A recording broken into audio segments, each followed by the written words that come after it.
My name is Joan Marceau. I know some of you. I'm the undergraduate internship and career coordinator with Rockefeller College. And then we have our special guest today, Rochelle Haynes, who is an alum from Rockefeller College. She's the vice president of U.S. Social Impact for Sesame Workshop. And Rochelle, do you want to just say a little bit about yourself before we continue? Sure. Thank you so much, Joan. I'm delighted to be here today. I'm a proud SUNY Albany alum. I majored in political science when I was at the school. I think that for me, the Rockefeller College really set the foundation I needed for my career, particularly my career in policy. After leaving Rockefeller College, I did some advocacy work on housing and disability rights work at a nonprofit. I went on to graduate school where I did a master's in public affairs and urban planning. And then after that, I really spent 10 years of my career in New York City government, working on affordable housing, social services, and homeless services, from budget policies to programs.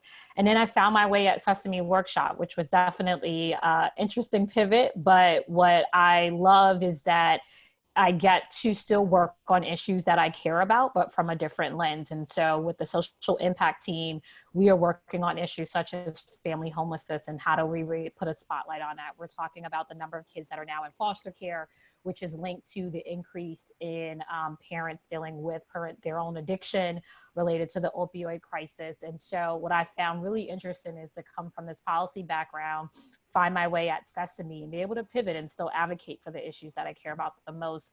I love being an active alum, as the staff know, and being able to give back to students. I take it very seriously. My time at Albany, there were lots of folks who really helped guide me and answered my questions and made sure I was prepared. And so I'm here to be of service, and thank you for having me today.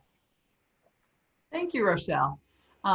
We also have with us today Yalitza Negron Rivera, who is our Director of Career Services for Rockefeller College, and Alex Pierce, who is our Graduate Assistant in our office. And they will be chiming in with additional tips as we go through, and also monitoring the chat room and taking care of all the behind the scenes details. So thank you to all of our facilitators today. So we're going to dive right in. But what I want to do before we start talking to you is I want to find out a little bit about what you are looking for. So if you can enter into the chat box, just go ahead and tell us what makes you nervous about virtual interviews. And as people are typing in, if Yalitza or Alex could share with the group what they're saying, that would be great. So what makes you nervous about virtual interviews as you're thinking about that? We'll give everyone a minute to chime in a little bit. Actually, I can see the chat box, so not getting your personality across. So I think that is a concern, Grace. You know, it's harder on a video than it is in person to really convey your personality. So we'll talk a little bit about that. What other questions or what other things make you nervous about virtual interviews? And I'll also share another question. Just in general, what questions do you have about virtual interviewing? So go ahead and type in any questions you've got as well, so we can be sure that we answer them. What should I wear? We're definitely going to talk about that. That's a great question. Lags and delays hurting the flow of conversation. Yep, we can talk a little bit about that. Establishing rapport, having a smooth conversation without the awkward interruptions and miscommunications. That is more challenging in virtual, so we'll talk a little bit about that. And then what if technology issues occur? So I think that's another important thing. Not knowing what to expect in terms of questions and not knowing when to speak. So yes, so some of that is just in general about interviews, but I think that getting that cue, we get so easily when we're face-to-face, figuring out how to do that virtually. So we can address those things as well. So any other questions or things that make you nervous that you want to be sure we address? All right, and you can keep typing in questions throughout the session, and we will get to those as we get a chance. So let's dive in and talk about what really is a virtual interview. So I found a definition online that says a virtual interview, which also is known as a digital or video interview, allows people to conduct an interview in an automatic manner by conducting it online. And really, I think the important thing to understand is that a virtual interview really encompasses any interview that's not conducted in person. That's the typical thing we're so used to. But really virtual interviewing has been growing in popularity prior to the pandemic. And it's used has been used by organizations for initial screening or long distance recruiting for some time now. But we definitely expect that it's going to become more commonplace now. Anything you want to add about that, Rochelle? Yeah, I was actually going to say, I found myself, even when I was interviewing with Sesame Workshop about 2 years ago, a portion of my interviews were actually virtually as well. And I was right here in New York City and, a short train ride away from the office. But just for ease of process for companies, I'm finding that they're incorporating this. I think like lots of folks are just sort of inundated with meeting schedules. And so it's become the new way of sort of doing screenings. And so I think, pre-COVID, we were headed this way anyway. I think now this will be the new normal, just as folks are more cautious. Even when we get back to an environment where we're in the office, I think there's going to be lots of protocols about how many people are sort of in and out of office space. And so it behooves us during this time to sort of just get comfortable with it and to really start to embrace it. Excellent. So there really are a number of different types of virtual interviews. One that I think we immediately think about is kind of that live video interview, kind of like we're doing right now with Zoom. And there's a lot of platforms that people use for that: Zoom, Skype, Google Hangout, GoToMeeting, WebEx, BlueJeans, and I'm sure there's many, many more. Those are some of the more popular ones. So that is probably the closest replication of an in-person interview, in that you're talking live with one or several people just through the technology of video conferencing. Another type is a recorded video, which I've seen also called on-demand or one-way. And it also uses video technology, but instead of being live, you would receive a set of questions or a video question that you would then respond to and record your responses. So again, they can see your nonverbals and see your face as you're answering, but it wouldn't be live. It would be done as a recording. Sometimes you get 1 or 2 takes to do it, and there's different platforms for using those as well. And then of course, phone interviewing, which has been used for years for pre-screening. I did phone interviews many, many years ago when I was doing a national job search, because they're not flying everybody in, so they pre-screen with phone interviews. So that continues to be a common form of virtual interviewing. And then another one that I read about, which I'm not really as familiar with, is a written Q&A. But I understand some organizations will do a written kind of like when you get to that level of screening, where they'll send you some written questions, some preset questions, and ask you to write an answer as a way to kind of screen down the number of people that they'll be doing phone or other types of interviews with. So anything you want to share, Rochelle, about any of these that you've experienced? Sure. So I've experienced both the live video and the phone. I personally find phone to be harder than live video. I think phone, you just don't get to see the other person. And so you just have to really be in the space where, and I know we're going to cover this, where you can focus and hone in and be really concise. I think live video, what's great is you can be able to kind of read the person. It just requires a heightened level of attention. The recorded video, I haven't had that experience. That's actually interesting. I was like, taking a mental note on that one. And the written Q&A, I would say, I think it's a way of screening, but it's also a way of testing skills, especially writing skills. It's been a little bit of time since I had that, but I've definitely had to prepare for policy and advocacy roles, like actually do a memo on a certain topic. And it's a way, again, of screening. I think all these tools now become these screening tools, because the reality is, even prior to everything happening right now, there's just thousands of applications for one job. And so how do we continue to sort of have candidates stand out? And so I think, especially with the written Q&A, I think that's the piece where I would take very seriously and make sure I put some good effort into it, because I think those are used not just to say if your qualifications, but also like how you would show up if you were given this assignment in the office. Thank you. Alex and Yalitza, please let me know if any timely questions come in, and we can certainly address those as we go along as well. So let's talk a little bit about video first, because I think that's probably one that's becoming more common and probably the one that people are less familiar with. So, and somebody addressed this at the very beginning in the questions, technology is an important part of that. Technology allows us to do all of this, but technology also can get in the way from time to time.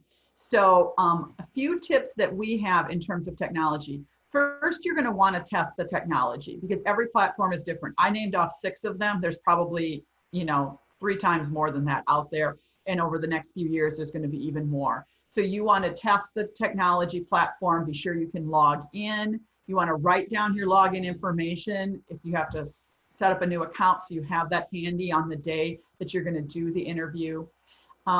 Typically, I find with most of these, you can usually use any device, but a computer is typically going to be better. A computer is more stable. It's going to give you a better screen. It's easier to sit steady, so it's not jiggling around like when you're, if you watch your friends doing Facebook Lives and things like that, or live Instagram posts, it's always jiggling and that gets distracting. So a computer tends to be a better device for that. You want to be sure that you have a secure connection, that your Wi-Fi is strong. If you're, especially right now in this time, if you're living with other people, and some of you I know are struggling with this with classes where there's 5 people in the house trying to work online and take classes online at the same time, and the Wi-Fi gets really sketchy. So you may need to ask your family members or roommates if they can not be on Wi-Fi during your interview, just so that you're sure that you've got a strong internet connection during that time. You want to be sure that everything is charged or plugged in. And then I really recommend doing a practice run with a friend on that particular platform prior to that time.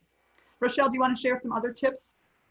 Sure. As you were going through this, I was thinking about the first time I got this request, and I think it was for a Skype interview. And I remember at that time, I didn't even have a login on Skype. I had never used it before. And I was like, what is this? Like, literally, I can just come to the office. It's so much easier than this. And I had to quickly adopt. And I think that's really what's going to be required of us during this time. And so what I will stress, please, please, please, as soon as they let you know what technology you're going to be using for the interview, download it on multiple devices, your computer, have your phone as backup. If you have an iPad, have it as backup, because all these different things, it'll be that one day and you're all set and ready to go. And for some reason, your computer that works perfectly fine every other day might have a hiccup for you at that moment. And so for me, I say definitely download all the technology, absolutely test it with a friend. I think I tested it with my friend like 3 times because it just wasn't at that time something I was even comfortable doing. And so I needed to download it, make sure my login was working correctly, which spot should I sit in at home to do the interview, and where I got good lighting, and, making sure there weren't any distractions. And there were little nuances that, had I just tried to download it and go straight into the interview, I think it would have been very distracting for me. And so practicing a couple of times with my friend and doing it both ways, where me logging in, you log in, and we just kept going back and forth. And I've done that as well for others. I think that is just absolutely important. And I think for some of these, some of the more popular ones, like Zoom in particular, I think they have free accounts. I would even just go ahead and create those accounts for yourself, because I just imagine you're going to just be using that moving forward, whether it's interviews, even once you start working. Sign up is free, get comfortable with it, practice it. And definitely love the tip, Joan, about asking others in your home if they can stay off Wi-Fi while you are doing an interview. That is really key. We're even finding that at work right now. I actually just was on a call where someone had to go and use their phone because they couldn't do the video because they have a house full of kids and everyone's doing their homework and everyone's online, and they didn't have a great connection. And so that's actually really, really great advice. And so much of this is about making sure you're prepped and ready, because the interview process is nervous enough. You don't want the technology to be the thing that sort of knocks you off, so your game that day. Thank you. And a couple of other thoughts about that as well. One of the things that I appreciated your thought about the backup. The other day I was just on a meeting with a student, and we, zoomed in another staff person to help answer a question, and all of a sudden she was freezing, and then she emails me to say her power went out. And it flashed on and off, and she came back on, and before she got back on, my power went out. And my router does not reboot quickly. It's something I know about mine. Once the power flashes, now after 20, 30 minutes until it's going to come back in. So what I did, all of a sudden I'm like, wait, I could use the hotspot on my phone. So my computer was charged, my phone was charged. So I didn't have power, but it was okay because I could set up the hotspot and I could log back in and get the meeting going again. So I think having those things kind of ready is a really good idea. And the other thing I will add is that Rochelle probably doesn't know this, but the university has Zoom account, has an institutional Zoom account that any student, faculty, or staff can access. And it has the full features. So even as a student, you can set up your own meeting. So you could set up a practice run if Zoom is the technology that someone's going to be using. So. Oh, that's a great resource. Everyone take use of that. That is an excellent resource. Well, we're all getting good at Zoom because most of us are doing classes and meetings and office hours and everything on Zoom. So hopefully that'll be the one, and then you'll be good at it. But the others are similar, but there's always a few differences. So if it's a different platform, you'll want to be sure to, practice with that particular one. So you know where the mute button is and some of those kinds of things. So let's talk a little bit about setup. Rochelle, you started alluding to this, but you want to be sure that you set the scene and prepare your environment, that you choose a clean, quiet, well-lit space. I know many of you are doing your, schoolwork and your classes from your bedroom that you lived in when you were in high school, and it may or may not look like the one here, but just know that and that's perfectly fine if you're doing class or you're coming to office hours, but for an interview, you're going to want to be sure that you find a nice wall. I don't know if you can see me as I'm talking. I don't have a clean, plain wall in my house, but when I'm doing something I want to have a nice look, I use the fireplace behind me because that's a place where it looks nice behind me. So you want to be sure that you don't have those kinds of, distractions and stuff behind you, well lit, and remove clutter, things like that. And then you also want to minimize the things that are going to distract you during the session. So a TV going on in the background, or pets or family members or roommates. You want to be sure to let everyone know that you are doing an interview. This isn't just class. You really need to not be interrupted and have the pets, where they won't be barking or whatever, or jumping on your desk in front of you. So other thoughts about the setup piece of it, Rochelle? I believe on Zoom, and I haven't tried this yet, you can also you can have like a made up background almost, like they give you background options. So if you're in a situation where you can't just sort of completely declutter and, there's just stuff and it's a tight space, that you can use that as an option. One of my colleagues actually was just using it for something. And so I haven't tried it yet, but I would definitely explore that feature. And I know Zoom has it. I want to say Blue Jeans has it as well, where you can sort of have these faux backgrounds that kind of also protect your privacy if you want to, sort of protect what your personal space looks like.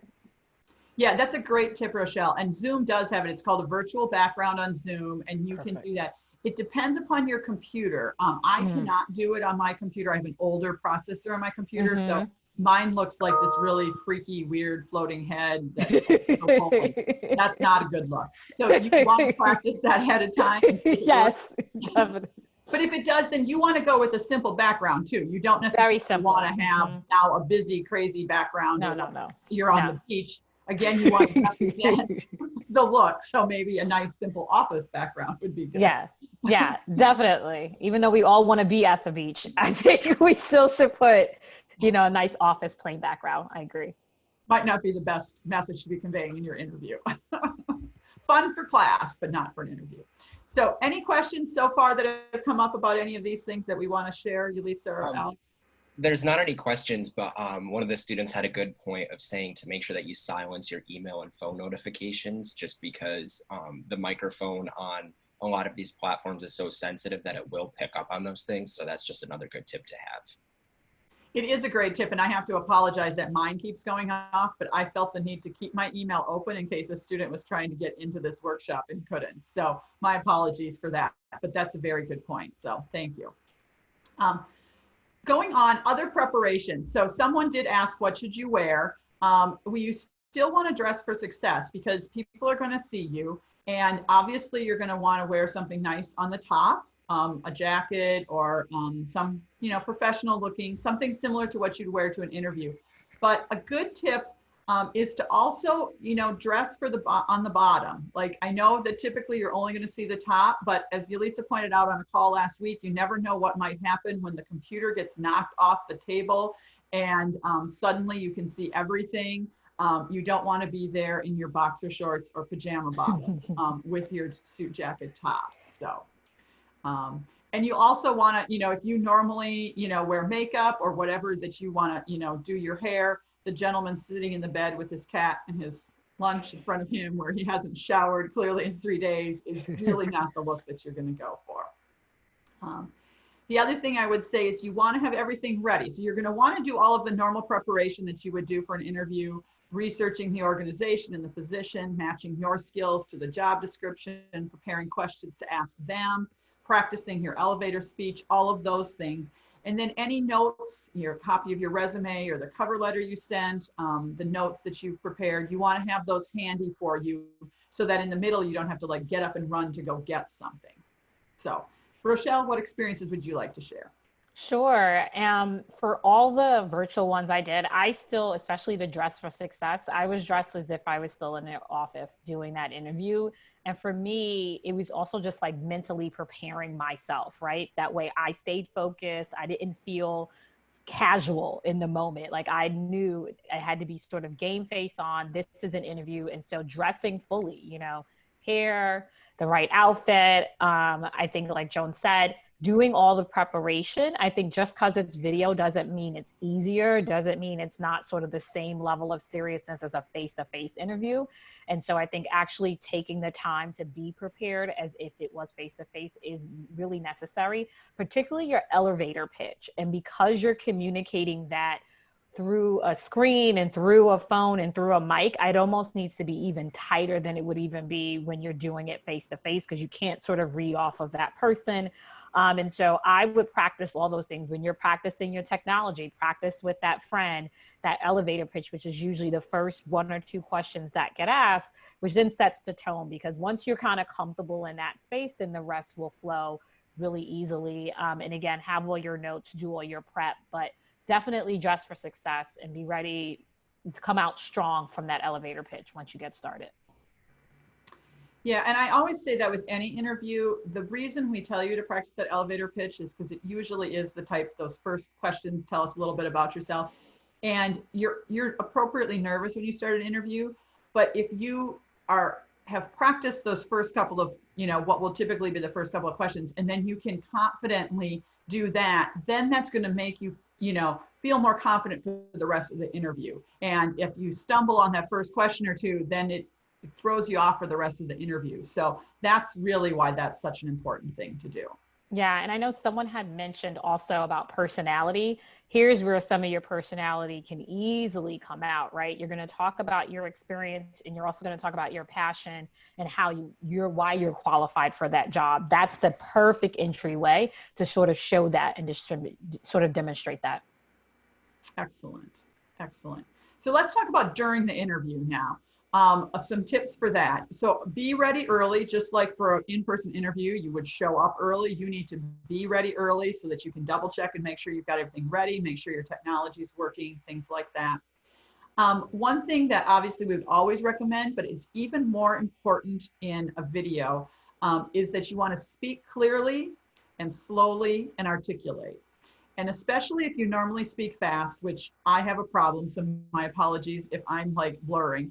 But sometimes there's a little delay. Someone asked about that at the beginning with the video, and the mic isn't as loud. So if you typically speak fast, or you speak softly, or you speak with an accent, and sometimes have difficulty communicating or people understanding you in a normal face-to-face situation, just know that's probably going to be magnified by the video technology.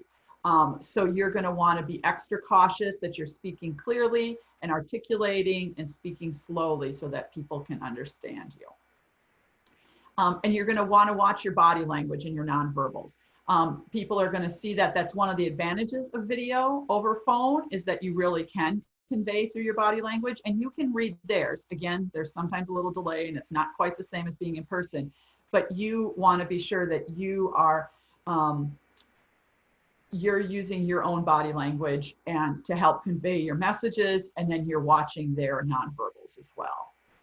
And then the rest of these are really things that you would do in any interview situation, but they apply here as well. You want to be as professional and personable as you would in an on-site interview. You want to make that connection, just like we were talking about already. You want to be yourself and use the STAR technique. And if you haven't heard of the STAR technique, that's that technique for answering a question where they ask you a question and the STAR is an acronym for situation, task, action, and result. And it's just a way to help you formulate an answer to a question. And we won't go into that here, but you can research, kind of contact us later to talk more about that. But any of those kinds of tips for regular interviews would apply here. Rochelle, do you want to share some other experiences that would be relevant? Sure.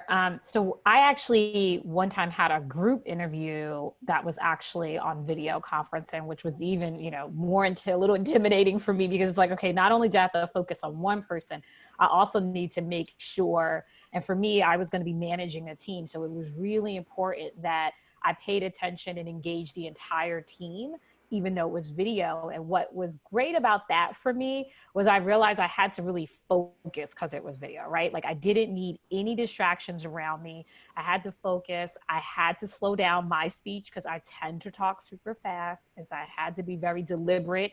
And I think what was also key for me was pausing and allowing for there to be that delay in technology. It feels a little awkward because you're like, should I jump in? But you want to make sure you're not sort of speaking over people and allowing them to sort of finish their thought. And so I would recommend sort of pausing, reading their body language as well, because you can tell if they're engaged still.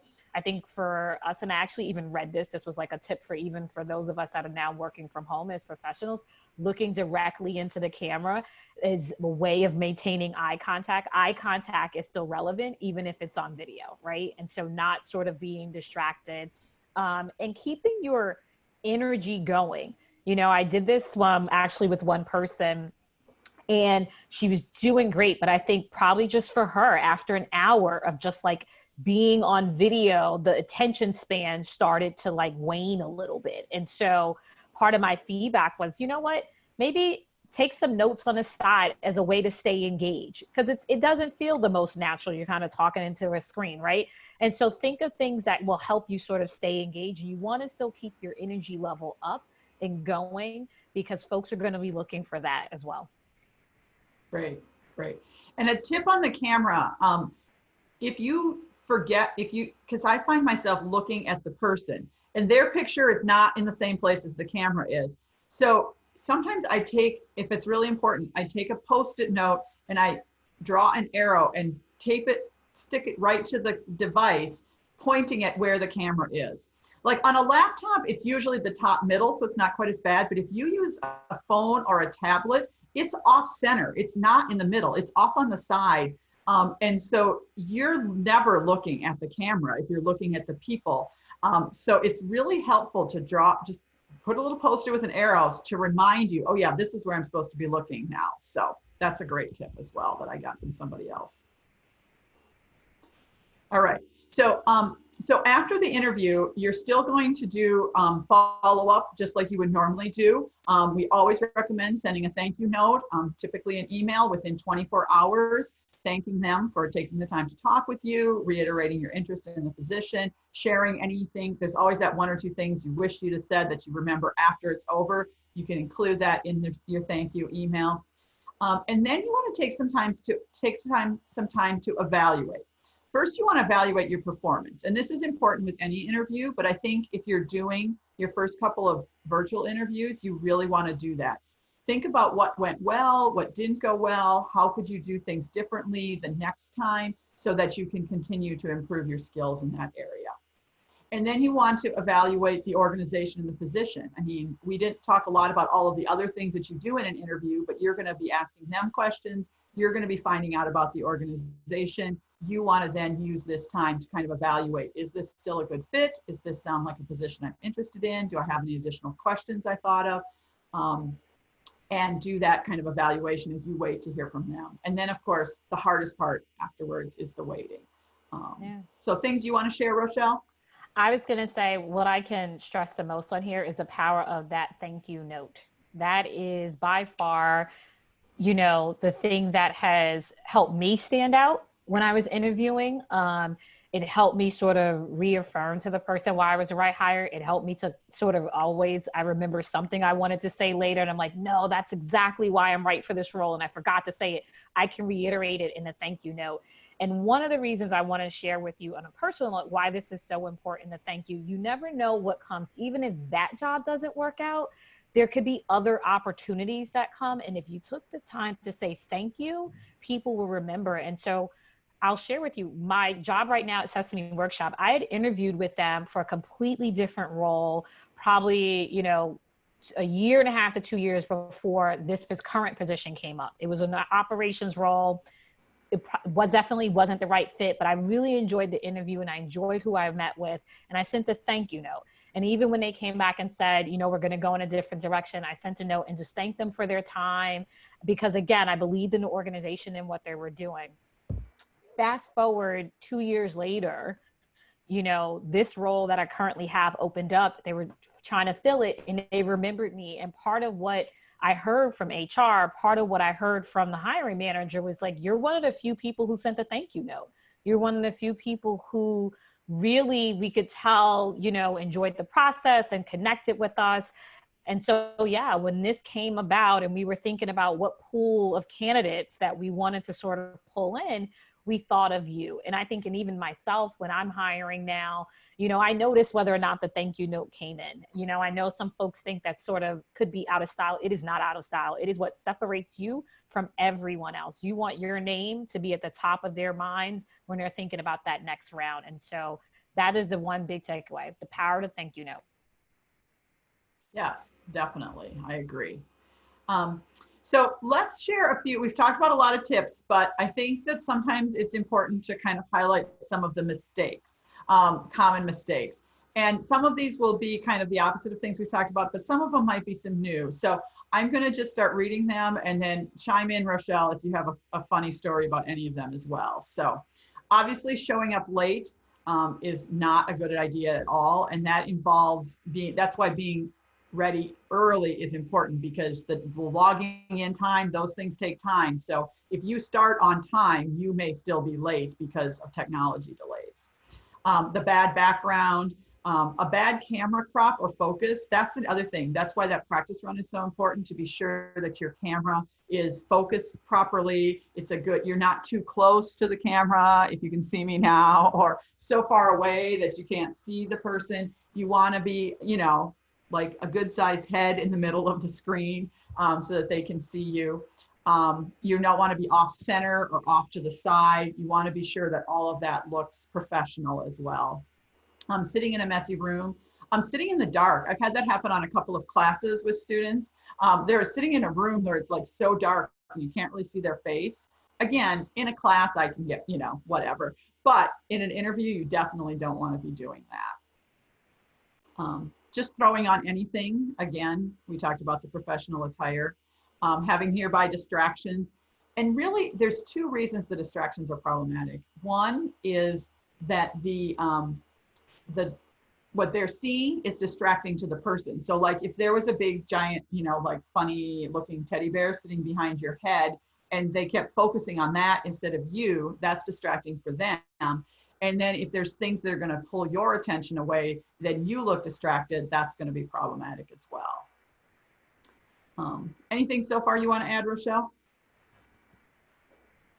Oh, you're still muted. That's one of the things you don't want to do. It's mute yourself.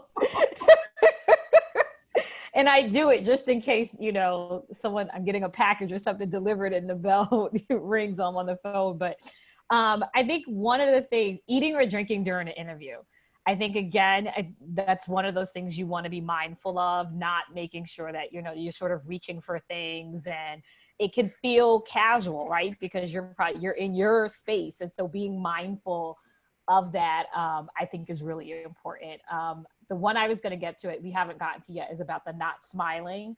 That's my work to do. Like you almost have to, what feels over exaggerate to me, you have to do that when you're on camera. And I learned that through my role now, and I'll be leading a team and I'm like, oh my gosh, I look mean, but I'm not mean. It's just that like I'm sort of in thought, but how it's being projected is what I have to be mindful of. I definitely got some interesting, even when you do community events, they sometimes will video it, and I just have a face, and it's like, oh, I didn't realize I make that face. Like nothing's wrong. I'm feeling good. I make a face when I'm sort of in thought or I'm processing what's happening.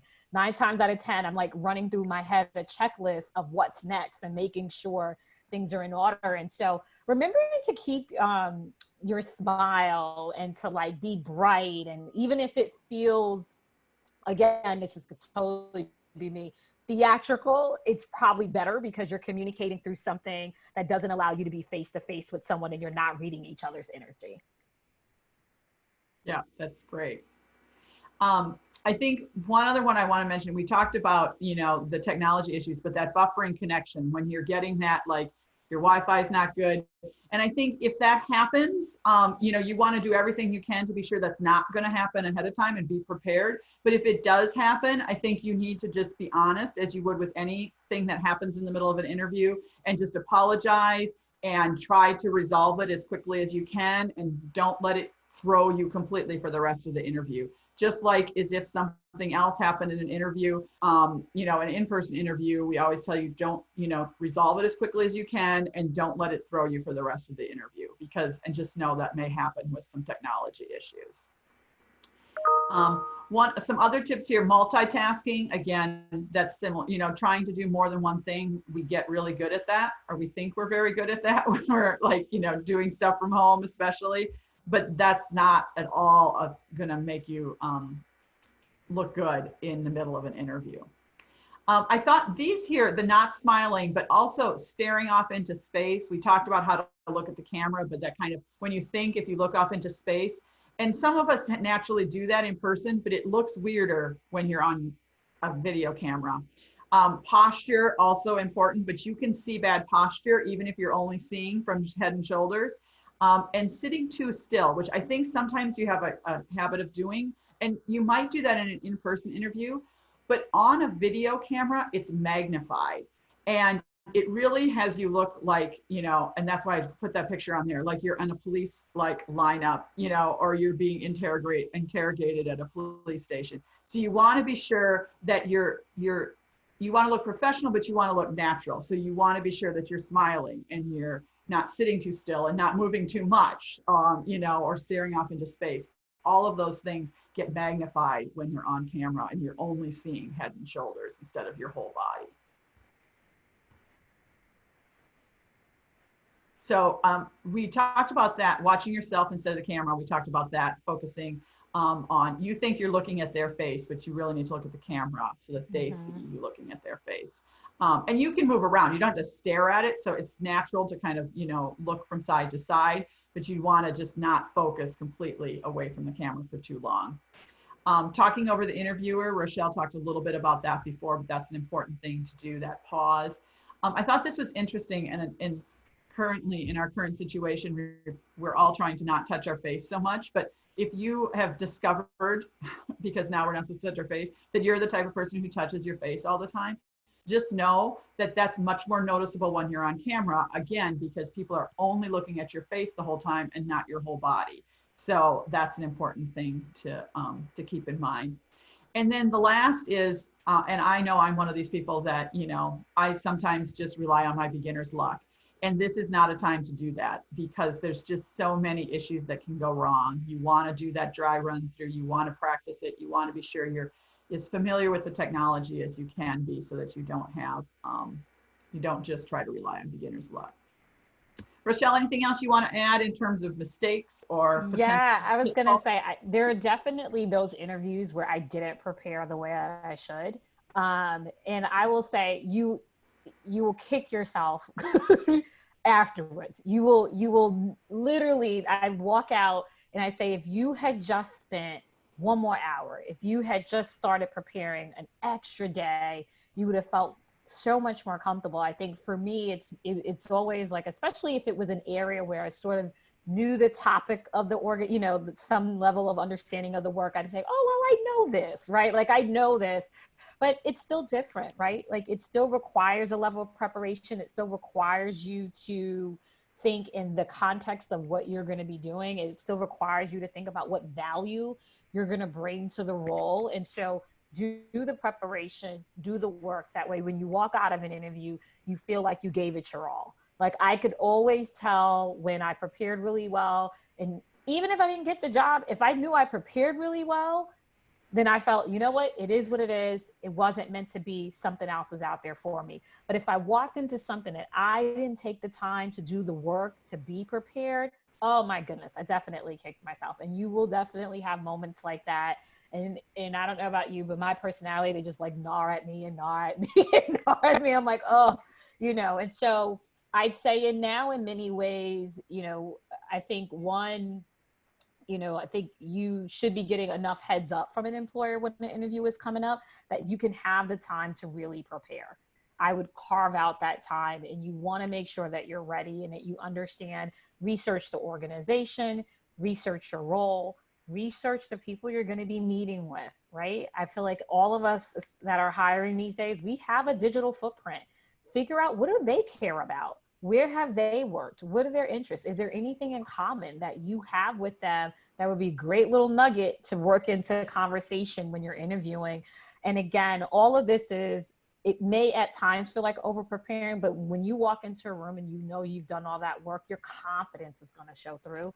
And so much about getting a job is someone wants to feel like, if I hire this person, they're going to confidently step into that role. They're not expecting you to know everything on day one. You're not supposed to. But they want someone who's passionate. They want someone who took the time to do the work to learn. And so I always go in with a few nuggets about that organization.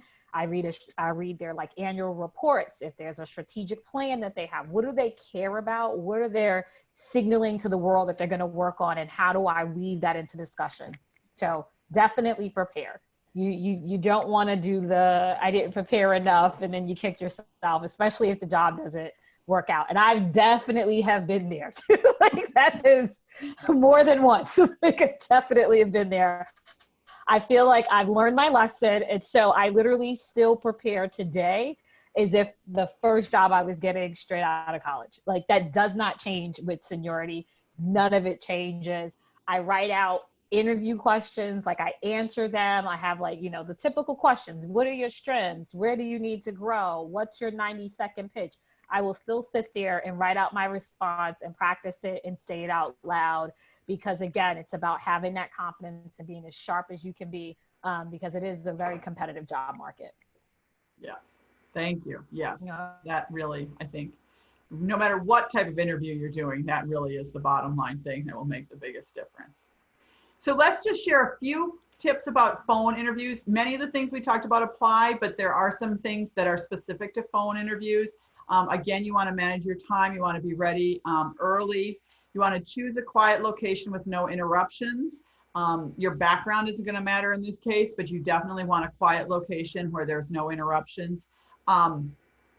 You want, your clothes don't matter so much, so you want to be comfortable. But I think Rochelle's tip that if dressing up like you're going to an interview makes you feel more on for the interview, then you can dress for, you know, a phone interview in the same way too, but something that's going to make you feel comfortable and be able to present your best self.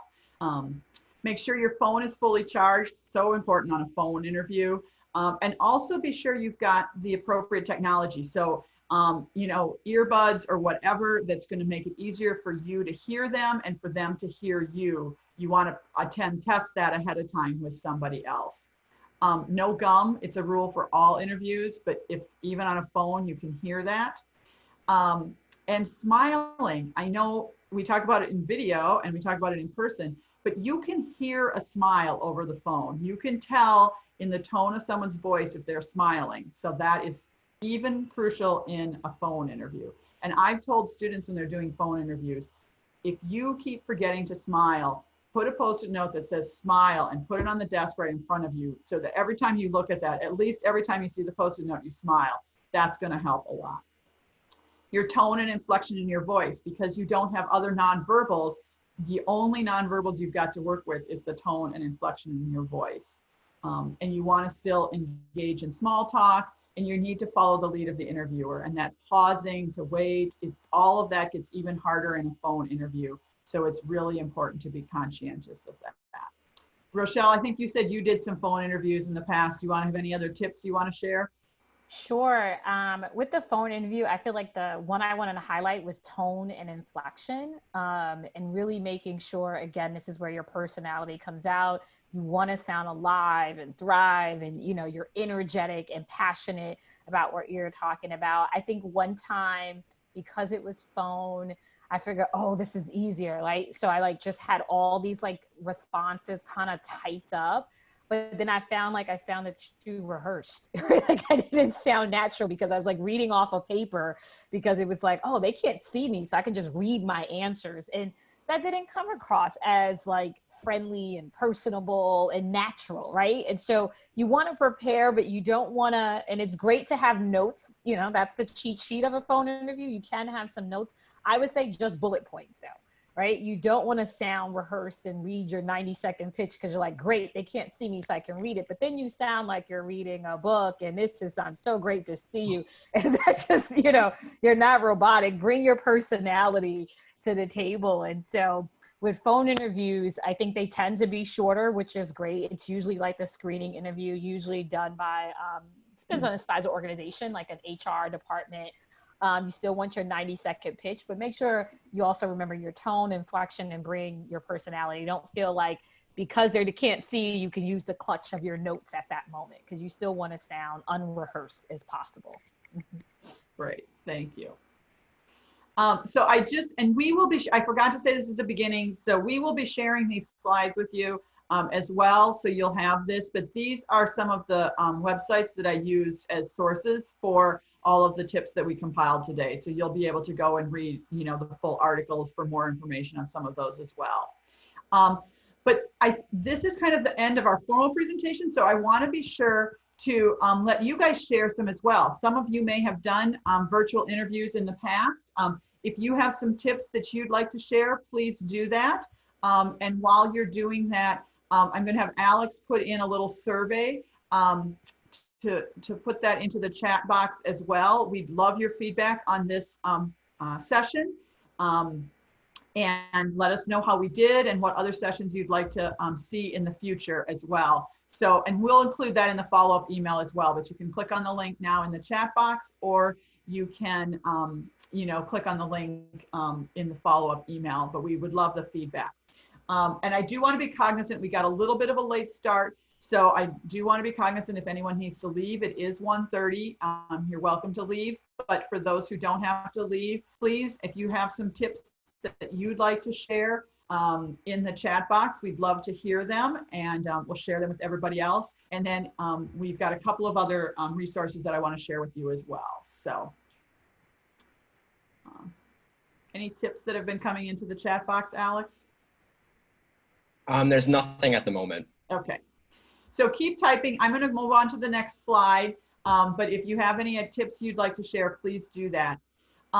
One of the things we've talked about is practice. And I wanted to let you know that the University of Albany has been working all year to get this resource available. And it is now available to students. So it's perfect timing.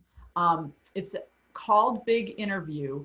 And it is it's a platform where students can go in and practice answering interview questions.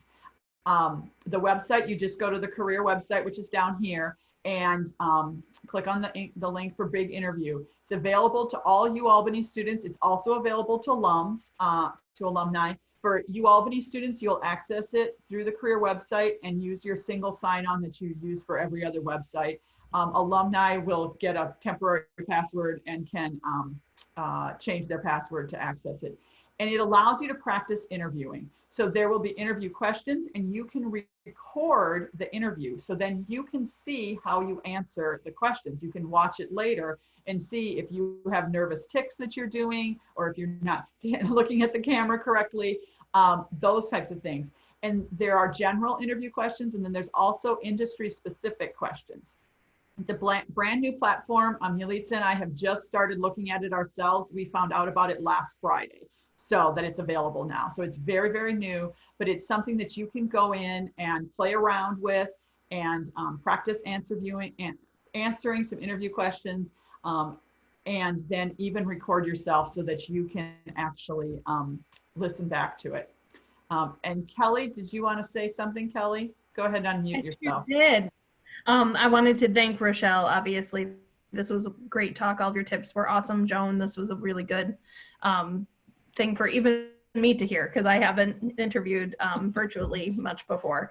But to all students who are attending, Rochelle is a perfect example of an alum that we can connect you with.